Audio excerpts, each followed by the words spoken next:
These are 10 times comedians warned us about what was going on behind the curtains, from exposing Hollywood's humiliation rituals, to predicting the deaths of billionaire CEOs, to foreshadowing Diddy's scandals years before they broke. The claims in this video might be a shock to some. If there's one comedian who's definitely not a sellout and will always stay true to his character, it's Katt Williams. And this is why when I walk in a room, heads go down.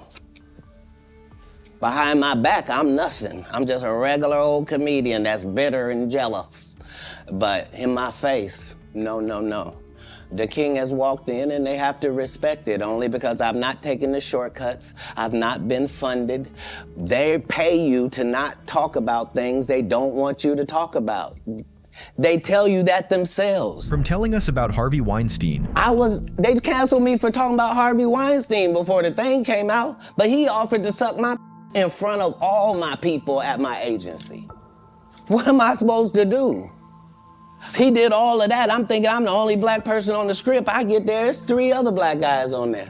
Woo, huh. So you wonder what they did to get there? I told him no, what y'all do? To warning us about Diddy long before the headlines. But before we get to that, let's rewind to a 2006 stand-up where he was the first to expose Hollywood's rampant drug use. These of you in the ATL and doing drugs in the ATL, to at least excuse himself, go to the bathroom or some shit. In Hollywood, just do the drugs right in front of you and act like ain't shit happened. You in the middle of a goddamn meeting. Yeah, so what we're gonna do is we're gonna do the movie with you, and then we're gonna go back.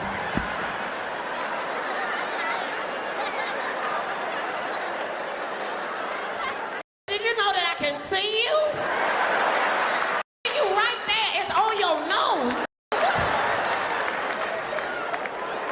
Ricky Gervais also called this out, right in front of the culprits themselves. You disgusting, pill-popping, sexual deviant scum.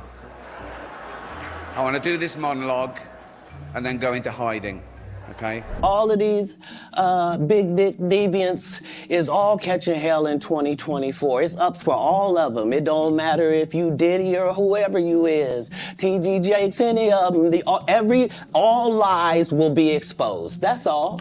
And anyone who takes that the wrong way, know why they take it the wrong way. Before we get to Hollywood's satanic humiliation rituals, we have to touch up on Diddy. In light of the recent events surrounding him, the world wasn't exactly shocked. The signs had been there long before the news broke. So why did we ignore them? $1 million 4 times. 4 times. Just to protect my integrity and that virgin hole I was telling you about. Right. Because P. Diddy be wanting to party. And you gotta tell him no. You got to tell him no. I did. I did. See, I got the receipts for everything I'm telling you. That's why I can say them so freely. Kid, I need to know. You here, get your number. Thank you, sir. Thank you. At this point, it's almost not even a conspiracy theory that famous people sell their souls to make it in Hollywood. These people are not powerful. Satan can't create anything. That includes blessings for his people. That's why, you know what the #1 job of somebody that sold their soul in Hollywood is? What? Is to act like it didn't happen.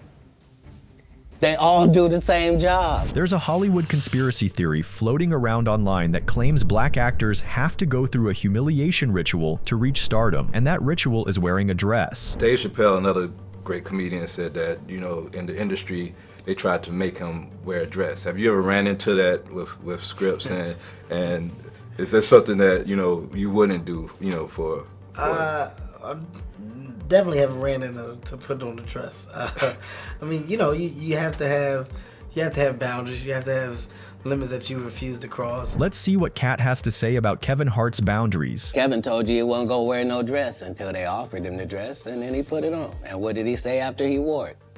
I made my own decision. Duh. But you didn't make it before they brought it up, did you? It's okay. It's all right. Pope is 9-year-old Oscar nominee, Kavenshané Wallace. Wow. Wow, wow, wow. All the way back in 2006, Dave Chappelle shed light on this so-called humiliation ritual. At this point, it doesn't even feel like a conspiracy anymore. I mean, I'm a conspiracy theorist to a degree.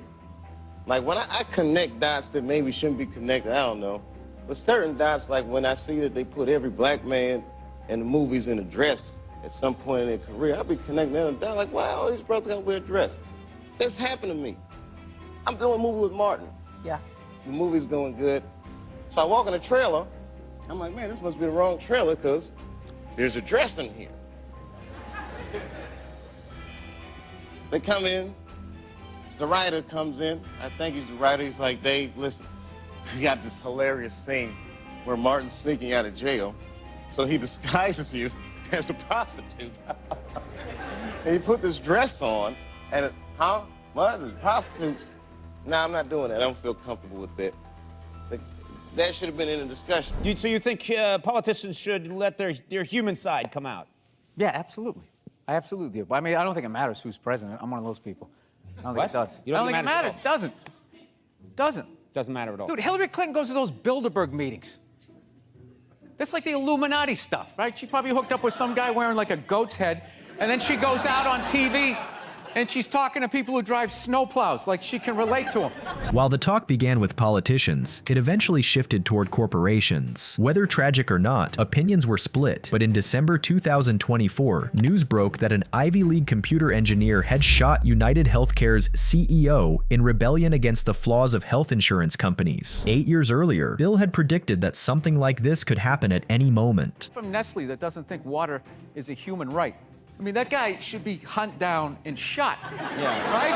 And they're gonna sit and just talk about, talking about all the, I don't know what they're talking about. Yeah, we gotta get America back to work. It's like, dude, this guy wants to own the rain. Can we do something about this guy? He was at Nestle. You're supposed to be happy, like making cocoa for people. And this guy's like going, well, people are running out of water. What if we owned all the water and we kept it under our place? And in the future, when everybody's, that's how you picture the guy talking. I want to own the water. I want to have it underneath my house. And just, I'll come to the door in a robe, slightly ajar, right?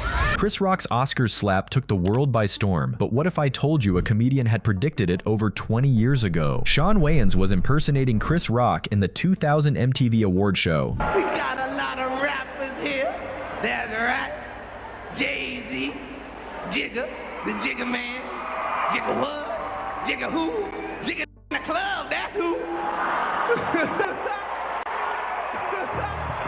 Thank you very much. Oh no, puppy not. Now, does that look familiar? I know this might be a far-fetched prediction, but it's strange how some coincidences play out. Makes you wonder if it's all just a puppet show, run by whoever's really in control. What do you think that these executives are afraid you're going to do to white America? You might not know this next comedian, but Richard Pryor was a comedic sensation in the 90s. In one interview, he shed light on the truth about racial division and whether it's really a psyop used to divide people and distract them from what's important. What do you think that these executives are afraid you're going to do to white America? Probably stop some racism. Stop racism? Yeah, I'm probably afraid of that because then people don't hate each other. Then people start talking to each other, and then they start talking to each other, they find out who's the problem. Which is? Greedy people. Greedy? I have a couple things I want to ask you there. Do you really think that some of the guys that you dealt with at NBC, no names, right? Because there's lawsuits for that too, that some of these guys really want to promote racism actively, or is it a subconscious? I just think it's part of capitalism, is to promote racism. While there have been no official charges, there have been plenty of allegations against Drake, claiming he's had inappropriate relationships with underage girls. Kendrick Lamar pointed it out in one of his tracks. Say, Drake, I hear you like I'm young. You better not ever go to Cell Block 1. But Shane Gillis had made this claim long before it ever hit the headlines. That reminds me, I do want to say this. I want to be on the record. Drake's going to be, he's on that R. Kelly tip. You think so? Drizzy Drake likes him young. What? He does. That's somewhat known already, but this is one of those things where I want to, you got to say something. Like, remember Louis, that whole thing? Yeah. And like, we knew about that. Yeah. And we were just like, I don't know. Drizzy Drake's into the young ones. He's going to get got in the next 5 years. Oh. Unfortunately. Love me some Drizzy Drake, dude.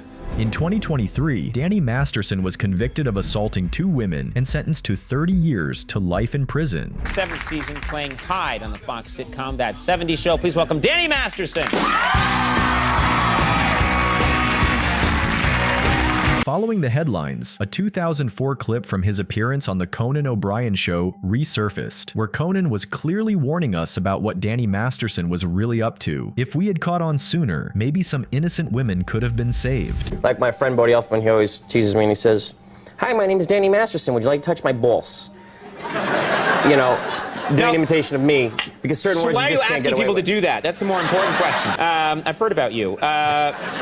And you'll be caught soon. I know you will. I will. Thanks for watching.